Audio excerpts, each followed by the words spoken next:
આપણે ધોરણ 12 ની અંદર મનોભાર ચેપ્ટરની અંદરમાં મનોભારની અસરો વિશે સમજૂતી મેળવતા હતા. આની અંદર આપણે જોયું કે જે રશિયન શરીરશાસ્ત્રી જે હતો, કેનેડિયન શરીરશાસ્ત્રી, એને 1956 ની અંદર મનોભારની અસરોને બે ભાગની અંદર વહેંચ્યા હતા. એક શારીરિક અસર અને એક મનોવૈજ્ઞાનિક અસર. એમાં શારીરિક અસરો જે હતી એ શારીરિક અસરોને એને પાછા 3 તબક્કાઓની અંદર વહેંચ્યા હતા. 3 તબક્કાઓની અંદર આપણે પહેલો તબક્કો હતો કે સુરક્ષા તંત્ર અને મનોભાર. જે સુરક્ષા તંત્ર અને મનોભારનો તબક્કો જે હતો એને પણ એને 3 ભાગની અંદર વહેંચ્યા હતા. જે 3 ભાગ હતા, થાક એનો પહેલો ભાગ હતો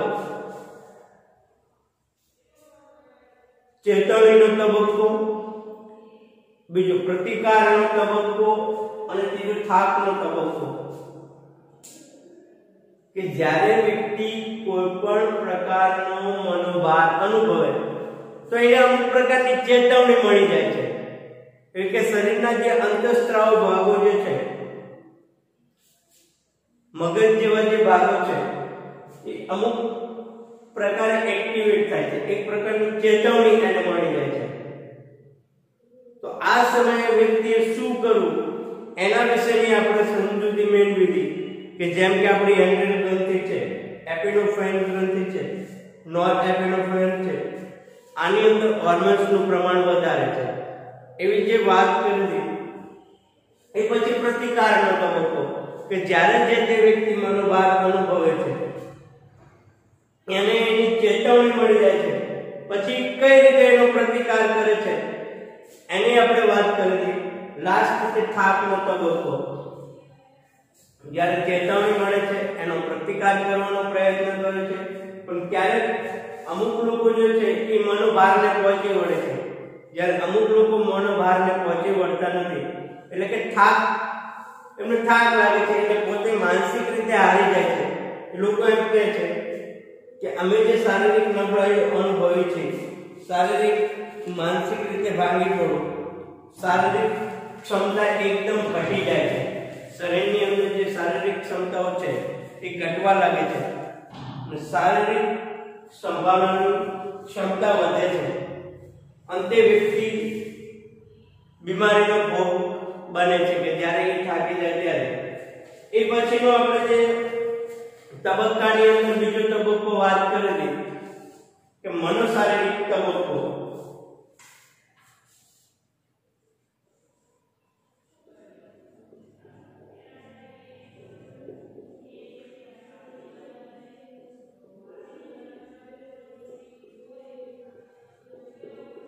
जो सुरक्षा तंत्रना तबक्का पछीनो बीजो तबक्को मनोशारीरिक तबक्को. आ આપણે તેની વાત કરી છે કે જે શારીરિક તબક્કાઓ જે છે એને જે 3 ભાગની અંદર એમને વહેંચ્યા છે કે સુરક્ષા તંત્રનો તબક્કો.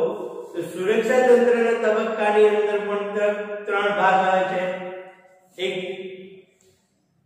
કે ચેતવણીનો તબક્કો, પ્રતિકારનો તબક્કો અને થાકનો તબક્કો. પછી મનોશારીરિક તબક્કો. જો મનોશારીરિક તબક્કાની અંદર શું હોય છે, માની લો કે જો તણાવ કાયમ રહે, એટલે કે કાયમ તમે મનોભાર રહે તો શરીરના ફેરફારો અને અંતઃસ્ત્રાવના કારણે શરીરને નુકસાન થાય છે. એટલે કે જે વ્યક્તિના જીવનની અંદર માની લો કે આ મનોભાર કાયમ રહે તો શું થાય કે શરીરના ફેરફારો તથા અંતઃસ્ત્રાવના કારણે શરીરને નુકસાન થાય છે.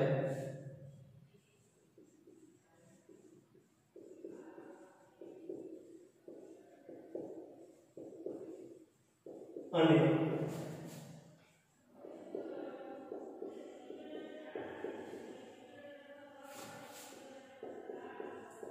કારણ શરીરને નુકસાન થાય છે।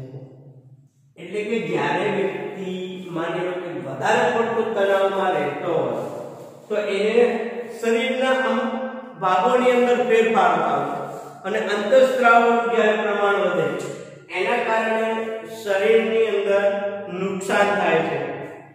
જો મનોશારીરિક રોગની આપણે વાત કરીએ, હવે મનોશારીરિક રોગની વ્યાખ્યા લઈએ કે મનોશારીરિક એટલે શું?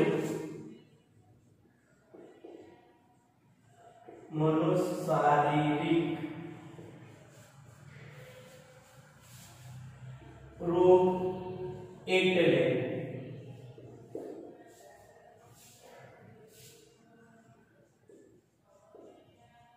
એવા રોગ કે જેના કારણો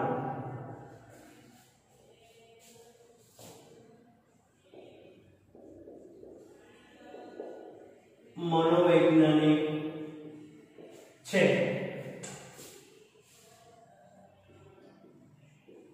પરંતુ તેના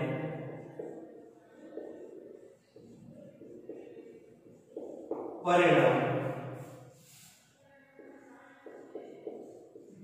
શારીરિક રૂપમાં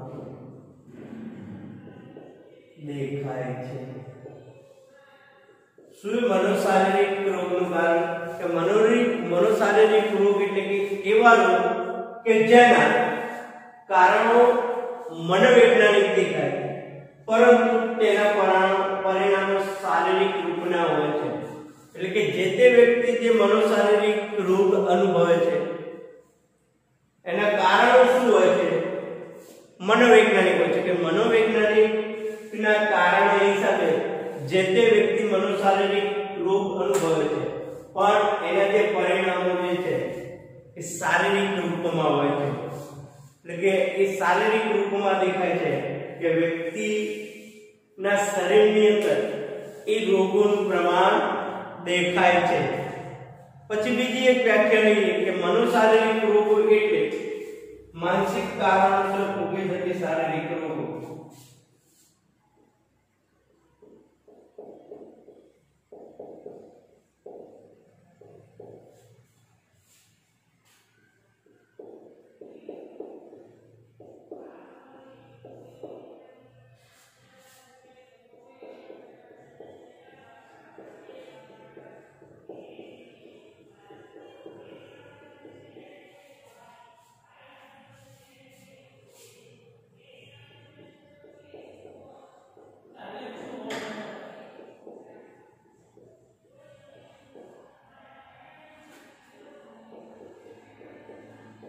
जगह गणित में नहीं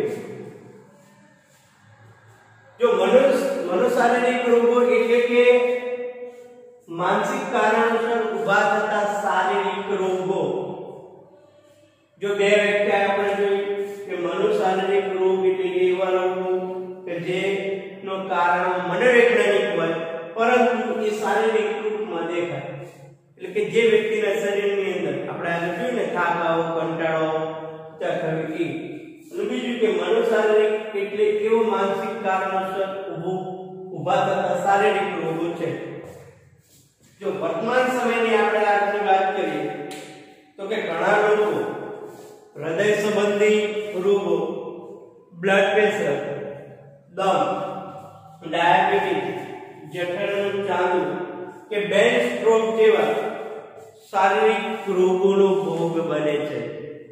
આજના સમયની અંદર કે લોકો કેવા મનોશારીરિક રોગો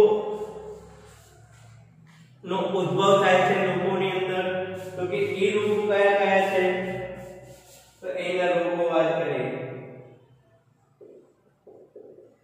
તો હૃદય સંબંધી રોગ,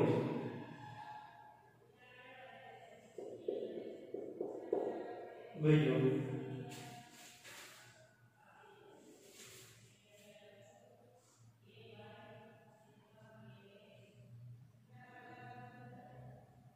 હૃદય સંબંધી રોગો અને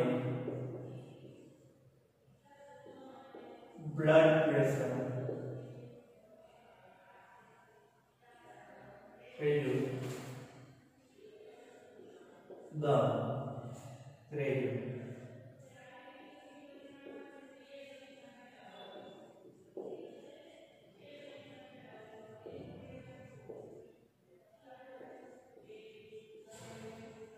ડાયાબિટીસ,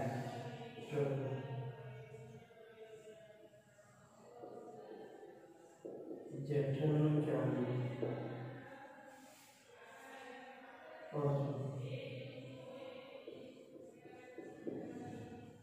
મગજનું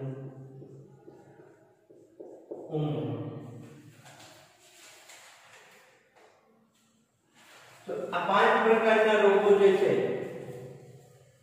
એ મનોશારીરિક રોગો જે છે કે જ્યારે વ્યક્તિના શરીરની અંદર જે ફેરફારો જોવા મળે,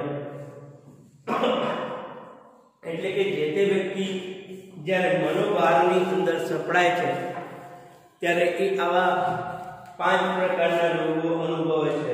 એમાં પહેલા વાત કરીએ કે હૃદય સંબંધી રોગ અને બ્લડ પ્રેશર, કે આ જે છે એ મનોશારીરિક રોગ કેવી રીતે કેવો. જો સામાન્ય આપણે વાત કરીએ કે સામાન્ય સંજોગમાં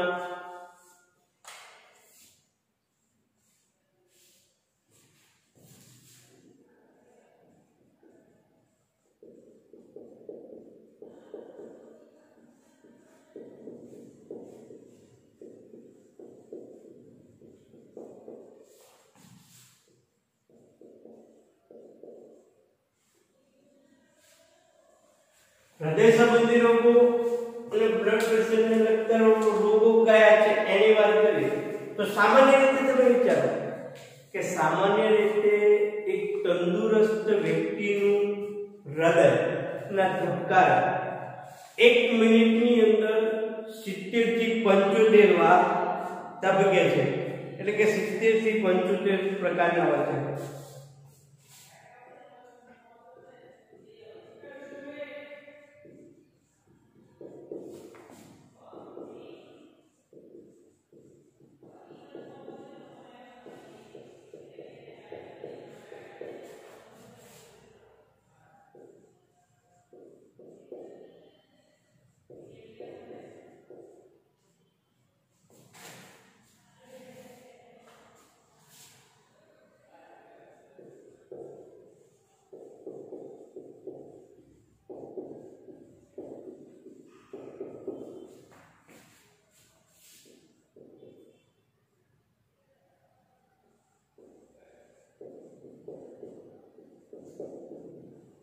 એટલે કે જ્યારે જે વ્યક્તિ સામાન્ય પરિસ્થિતિમાં હોય, તંદુરસ્ત વ્યક્તિ, એનું 1 મિનિટની અંદર હૃદયના ધબકારાનું પ્રમાણ 70 થી 75 જેટલું હોય છે.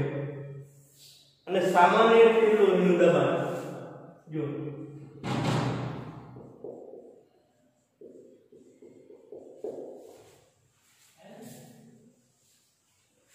સામાન્ય રીતે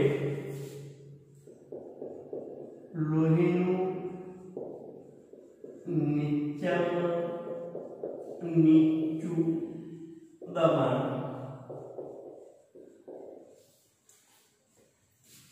80 અને વધારેમાં વધારે 120 હોય છે. જો તંદુરસ્ત માણસના હૃદયના ધબકારા 70 થી 75 હોય 1 મિનિટમાં, જ્યારે સામાન્ય રીતે લોહીનું નીચામાં નીચું દબાણ 80 હોય અને ઉપરનું દબાણ કે વધારેમાં વધારેનું દબાણ 120 થાય છે. જો જ્યારે જે વ્યક્તિ મનોભાર અનુભવે ત્યારે લોહી ગંઠાઈ જાય છે.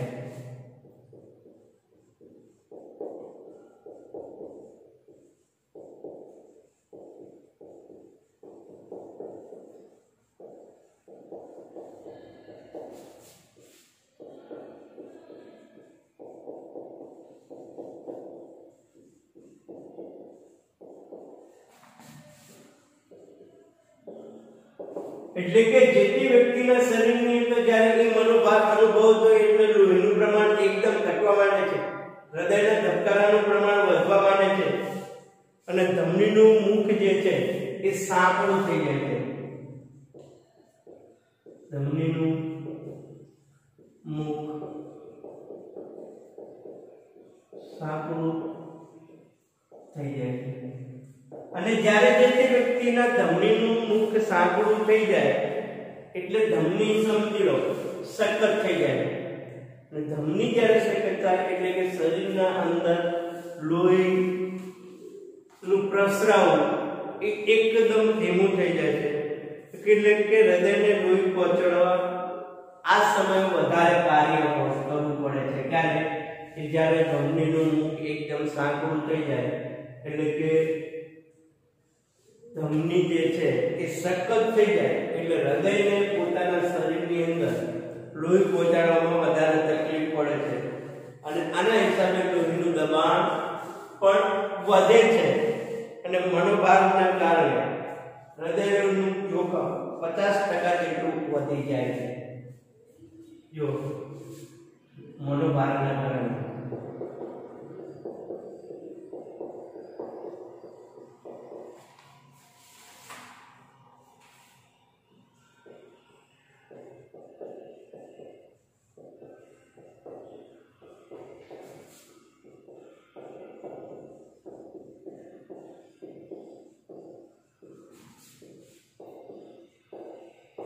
શું વાત કરીએ આપણે હૃદય સંબંધી રોગ અને બ્લડ પ્રેશર કે સામાન્ય રીતે જ્યારે વ્યક્તિ મનોભાર અનુભવે છે એ પહેલાની વાત કરી કે સામાન્ય રીતે એક તંદુરસ્ત વ્યક્તિનું હૃદય 1 મિનિટની અંદર 70 થી 75 વાર ધબકે છે. એટલે કે સામાન્ય માણસની અંદર અને લોહીનું દબાણની વાત કરીએ તો કે નીચામાં નીચું 80 હોય છે અને ઊંચામાં ઊંચું 120 હોય છે. જો એક વ્યક્તિ જ્યારે મનોભાર અનુભવે સમજી લો કે જ્યારે એ મનોભાર અનુભવે છે એટલે વ્યક્તિના શરીરની અંદર લોહીનું દબાણ વધી જાય એટલે લોહી ગંઠાઈ જાય અને જ્યારે જે લોહી ગંઠાઈ જાય એટલે ધમનીનું મુખ એકદમ સાંકડું થઈ જાય અને ધમની સખત થઈ જાય અને ધમની સખત થાય એટલે જે તે વ્યક્તિનું હૃદયને બીજા ભાગો સુધી લોહી પહોંચાડવા માટે સખત મહેનત કરવી પડે છે. એટલે એક વાત સમજી લો કે મોટા ભાગના મનોભારના કારણે લોકોના શરીરના અંદર હૃદયનો હુમલો એટેક આપણે જે કહીએ કે 50% એટેક આવવા પાછળનું કારણ શું છે કે મનોભાર. જ્યારે કોઈ પણ વ્યક્તિ કોઈ પણ પ્રકારના ડિપ્રેશનની અંદર હોય ત્યારે એના શરીરની અંદર મનોભારનું પ્રમાણ વધી જાય ત્યારે હૃદય રોગ થવાનું પ્રમાણ પણ વધી જાય છે. એટલે કે હૃદયનો હુમલો થવાનું પણ પ્રમાણ વધી જાય છે. એટલે કે મોસ્ટ ઓફલી એક શારીરિક રોગ મનોશારીરિક રોગની વાત કરીએ તો કે જ્યારે વ્યક્તિ માનસિક રીતે મનોભારનો સામનો ના કરી શકે ત્યારે હૃદય રોગ એટલે કે હૃદયના હુમલો થવાની શક્યતા રહે છે. અને 50% જે હૃદયના હુમલા થાય છે એની પાછળનું જસ્ટ કારણ શું છે કે એ માનસિક દબાણ એટલું હોય કે એના શરીરની અંદર મનોભારનું પ્રમાણ એટલું બધું વધી જાય છે એટલે વ્યક્તિ મનોભારમાં સપડાઈ જાય છે. બીજો પ્રકાર જોઈએ કે દમ. શરીરના આંતરિક અને બાહ્ય કારણો જવાબદાર હોય છે કે દમની અંદર શું કે શરીરના આંતરિક અને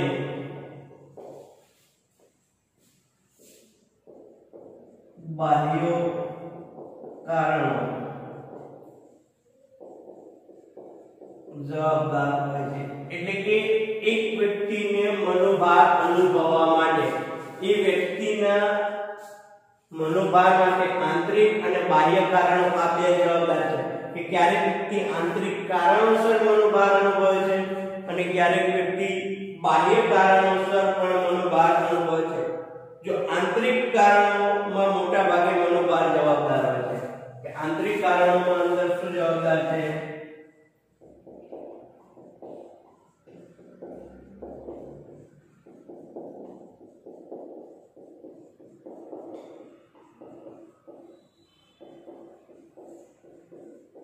એટલે કે જે તે વ્યક્તિ આંતરિક કારણોના હિસાબે પણ મનોભાર અનુભવતો હોય છે, એટલે કે આંતરિક કારણોના હિસાબે મનોભાર અનુભવ.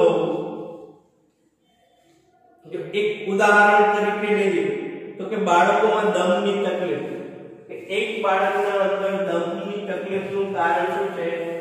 લાગણી ભર્યા સંબંધો. લાગણી ભર્યા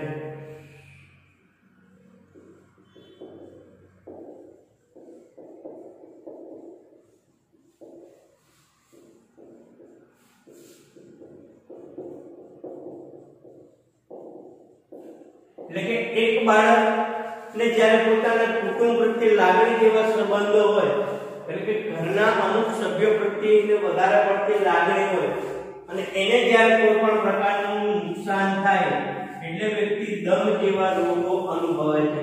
અને એક બાળકની અંદર આ દમ જેવા રોગો જો મટાડવા હોય તો શું કરવું પડે? કે એક કુટુંબના મા-બાપ અને કુટુંબના સંબંધીઓને આના વિશે તાલીમ આપવામાં આવે છે. શું કરવાનું? કે જો જ્યારે બાળકોનો પરિવાર અને માતા-પિતાને કૌટુંબિક મનોપચાર આપવામાં આવે, એટલે કે કુટુંબના સભ્યોને જ્યારે મનોપચાર આપવામાં આવે તો જે તે દમની પરિસ્થિતિને ઓછી કરી શકાય છે, કે એને કાબુ કરી શકાય છે. દમનું વ્યવસ્થાપન કરવાની તાલીમ આપવામાં આવે તો દમનો હુમલો ઘટાડી શકાય છે.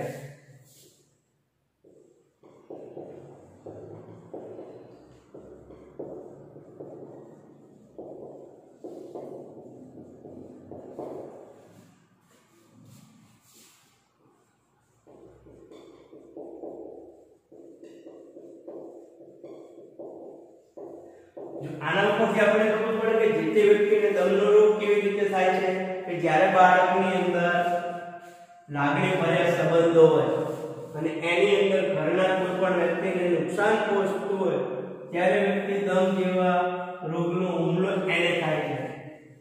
અને જ્યારે આનો દમ ઉપર કાબુ મેળવવો હોય તો શું કરવું પડે? કે જે તે મનોવૈજ્ઞાનિક કે મનોપચાર કરતો તબીબી એને ઈ કુટુંબના માતા-પિતાને કે કુટુંબના સભ્યોને આના વિશે મનોપચાર વિશે તાલીમ આપવી પડે.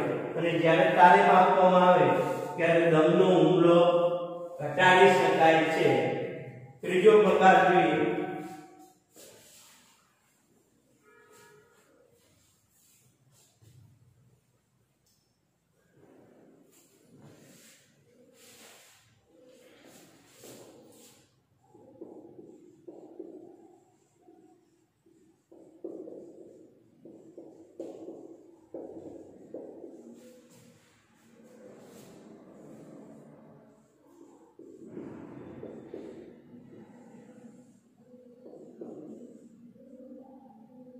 આ ડાયાબિટીસ એક બીજા પ્રકારનું ડાયાબિટીસની વાત છે કે જ્યારે એક વ્યક્તિ મનોભાર અનુભવતો હોય ત્યારે એને ડાયાબિટીસ થવાની શક્યતા પૂરેપૂરી વધી જાય છે.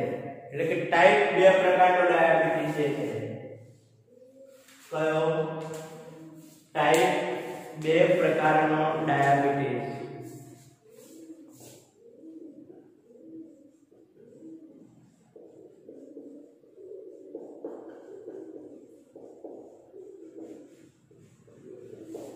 જ્યારે શરીરની અંદર ટાઈપ 2 પ્રકારનો ડાયાબિટીસ જે છે એ મોટા ભાગે શેના ઉપર આધારિત છે?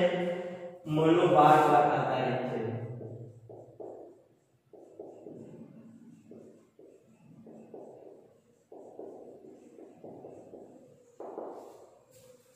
જો ડાયાબિટીસના દર્દીઓ પર મનોભારની વિપરીત અસર થાય છે, એટલે કે જ્યારે જે તે વ્યક્તિ ડાયાબિટીસ અનુભવે છે તો કેવી રીતે અનુભવે છે? તો કે જ્યારે એના શરીરમાં કે મગજ પર મનોભારની અસર થાય ત્યારે શું થાય? એક તો કે સ્વાદુપિંડની કાર્યક્ષમતા પર અસર થાય છે. શું થાય? સ્વાદુપિંડની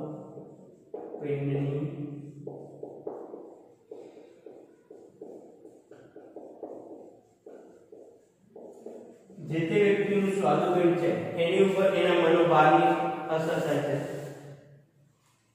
બીજું કે ઇન્સ્યુલિન યોગ્ય માત્રામાં ઉત્પન્ન નથી થતું.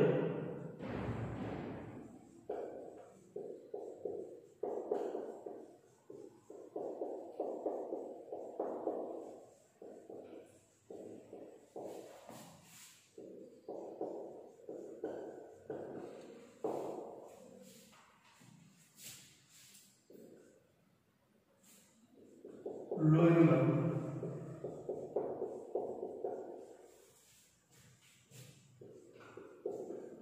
ગ્લુકોઝના પ્રમાણમાં વધઘટ થાય છે. શું થાય કે જ્યારે જો આ એના લક્ષણો છે મનોભાર માટેના, મધુપ્રેમ કે ડાયાબિટીસ થવાના, કે જ્યારે જે તે વ્યક્તિ ટાઈપ 2 પ્રકારનો ડાયાબિટીસનો અનુભવ, એટલે કે 2 પ્રકારનો ડાયાબિટીસનો રોગ ક્યારે થાય છે તો કે જ્યારે જે વ્યક્તિ મનોભાર અનુભવે, અને માની લો કે મનોભાર અનુભવે છે ત્યારે તેની સીધી અસર સ્વાદુપિંડની કાર્યક્ષમતા ઉપર થાય છે. જ્યારે સ્વાદુપિંડની કાર્યક્ષમતા ઉપર એની અસર થાય એટલે જે તે વ્યક્તિના શરીરની અંદર ઇન્સ્યુલિનનું પ્રમાણ એકદમ ઉત્પન્ન થતું નથી. અને જ્યારે ઇન્સ્યુલિનનું પ્રમાણ ઉત્પન્ન ના થાય એટલે કે શરીરની અંદર ગ્લુકોઝનું પ્રમાણ વધઘટ થાય છે. ક્યારેક ગ્લુકોઝ વધી જાય છે, ક્યારેક ઘટી જાય છે. અને આવા દર્દીઓમાં પણ મનોભારનું પ્રમાણ ઘટે તો ડાયાબિટીસ નિયંત્રણમાં લાવી શકાય છે. જો આ ડાયાબિટીસ થવાનું કારણ છે શું? એક તો કે એક મનોભાર અનુભવે એટલે એને સ્વાદુપિંડ ઉપર અસર, સ્વાદુપિંડ ઉપર અસર થાય એટલે ઇન્સ્યુલિન યોગ્ય માત્રામાં ના ઉત્પન્ન થાય. અને જ્યારે ઇન્સ્યુલિન યોગ્ય માત્રામાં ઉત્પન્ન ના થાય એટલે શરીરની અંદર ગ્લુકોઝનું પ્રમાણ વધઘટ થાય. અને જ્યારે શરીરની અંદર ગ્લુકોઝનું પ્રમાણ વધઘટ થાય એટલે ડાયાબિટીસ જેવો રોગ થાય. હવે જો ડાયાબિટીસનો રોગ, આ પ્રકારનો રોગ જ્યારે જે તે વ્યક્તિમાં ઘટાડવો હોય તો એનું મનોભારનું પ્રમાણ ઘટાડવું પડે. જો મનોભારનું પ્રમાણ ઘટે તો આના ઉપર કાબુ આવી શકે છે.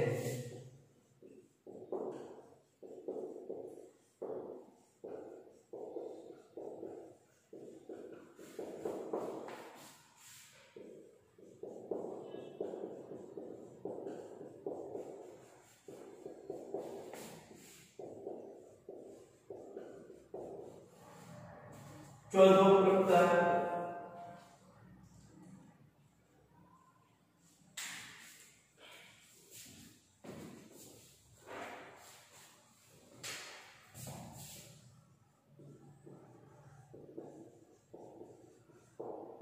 જઠરનું ચાંદુ. એ પણ એક મનોભારજન્ય રોગ છે કે જ્યારે મનોભારના પ્રમાણે જઠરમાં એસિડનું સ્ત્રાવ અને પ્રમાણ વધે છે. શું થાય છે?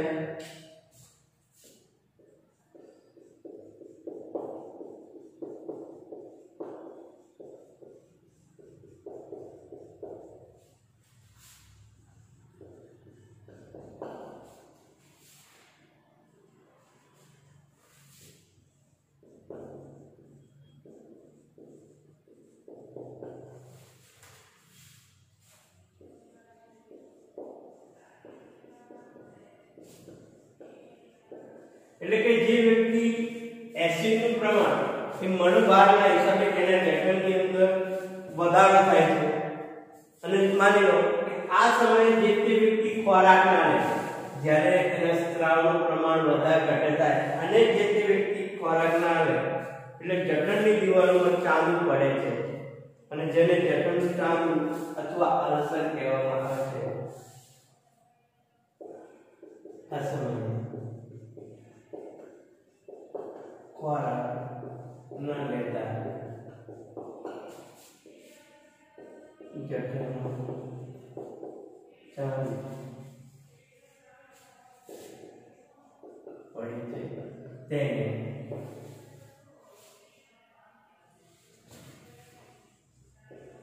જઠરનું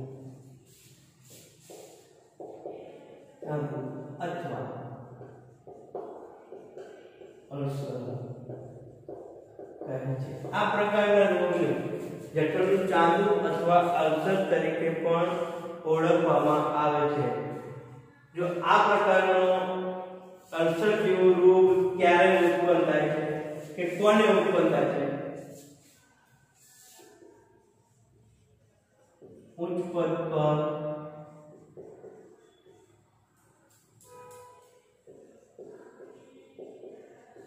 કાર્ય કરતા અધિકારી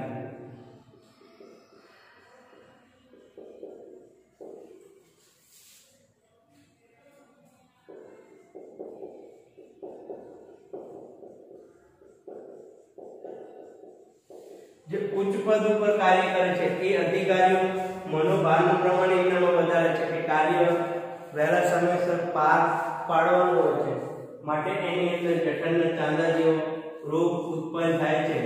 જો જઠરના ચાંદા થવાનું કારણ શું છે તો કે જઠરના એસિડનો સ્ત્રાવ અને એનું પ્રમાણ વધઘટ, ક્યારેક સ્ત્રાવ વધારે પ્રમાણમાં થાય, ક્યારેક ઘટે.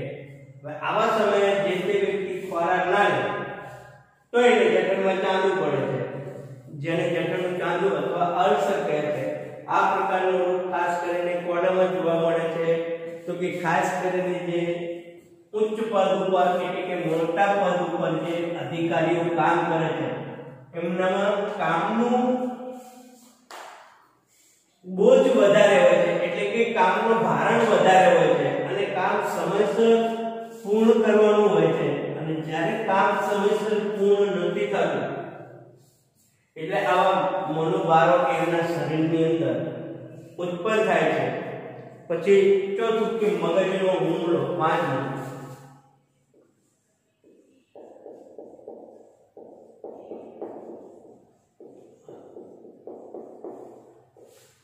જો મનોશારીરિક તબક્કાની અંદર જે આપણે આનો જે પાંચમો તબક્કો જોઈએ છે કે મગજનો તબક્કો,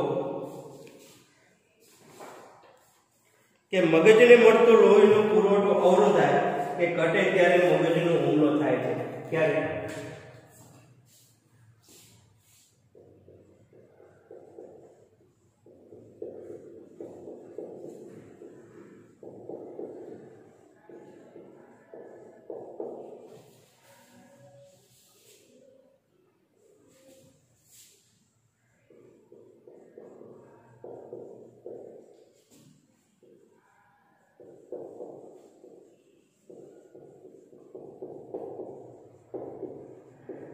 એટલે કે મગજનો હુમલો ક્યારે થાય છે કે જે તે વ્યક્તિના શરીરની અંદર મગજ મળતું અવરોધાય, એટલે કે મગજને લોહી મળતું બંધ થાય અથવા ઓછું મળે ત્યારે જે તે વ્યક્તિના શરીરની અંદર મગજનો હુમલો થાય છે.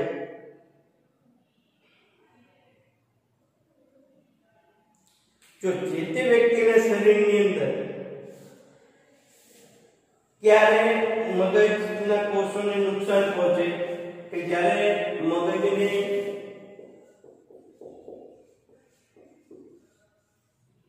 ઓક્સિજન ના મળે,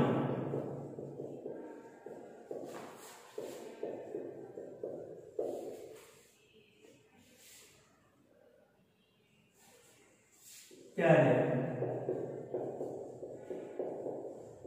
મગજના કોષોને નુકસાન થાય છે. એટલે કે જે તે વ્યક્તિના શરીરના અંદર મગજને જરૂરી યોગ્ય પોષણ ના મળે, એટલે કે યોગ્ય ઓક્સિજન ના મળે ત્યારે એને આ પ્રકારના રોગો થાય છે. જો તેના કારણે શું થાય?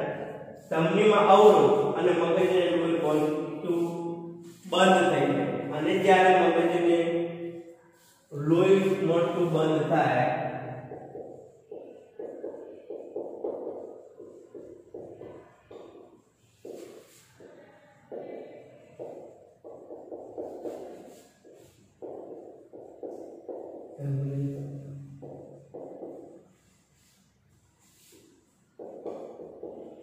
શક્યતા વધી જાય છે. જ્યારે આપણે એમ કહીએ કે જ્યારે ધમની સંકોચાય છે, એટલે કે ધમની અવરોધાય છે, ત્યારે કોઈ પણ ભાગની અંદર અને જ્યારે માની લો કે મગજના ભાગની અંદર લોહી નથી મળતું તો હેમરેજ થવાનું પ્રમાણ વધી જાય છે. જો સ્ટ્રોકના લક્ષણો કે આના લક્ષણો કયા છે,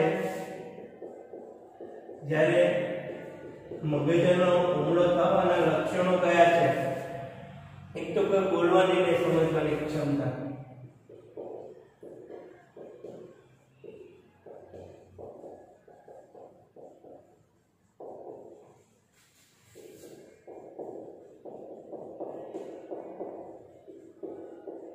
એટલે કે વ્યક્તિ વ્યવસ્થિત બોલી નથી શકતો કે કોઈ પણ બાબત સમજી નથી શકતો. ક્યારે કે જ્યારે એને મગજનો હુમલો થાય છે ત્યારે હાથ પગ અને ચહેરાનો લકવો થાય છે.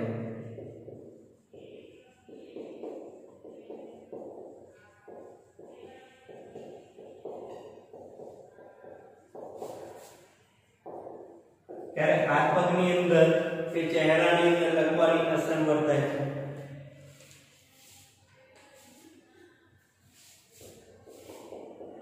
બંને આંખમાં જોવાની તકલીફ, એટલે કે બંને આંખમાં જોવાની તકલીફ થાય છે. આવા પ્રકારના લક્ષણો આ પ્રકારના રોગની અંદર જોવા મળે છે. તો અહીંયા આપણે જે મનોભાર જે છે એના તબક્કાની અંદર જે મનોશારીરિક રોગો જે છે એ મનોશારીરિક રોગો 5 પ્રકારના જોયા. કે કયા 5 પ્રકારના જોયા? તો કે હૃદય સંબંધી રોગ, બ્લડ પ્રેશર, દમ, મધુબ્રેન, જઠરનું ચાંદુ, મગજનો હુમલો. હવે પછીનું જે મનોવિજ્ઞાનની અંદર કે મનોભારની અંદર એક પ્રકાર આપણો બાકી રહ્યો છે કે મનોવિજ્ઞાનિક અસરો કઈ કઈ છે. જો આ આપણે શારીરિક અસરો જોઈએ કે શારીરિક અસરોના જે 3 તબક્કાઓ હતા. કયા 3 તબક્કા? તો કે મનોશારીરિક અને મનોભાર. એક શારીરિક અસરો અને એક મનોભારની અસરો.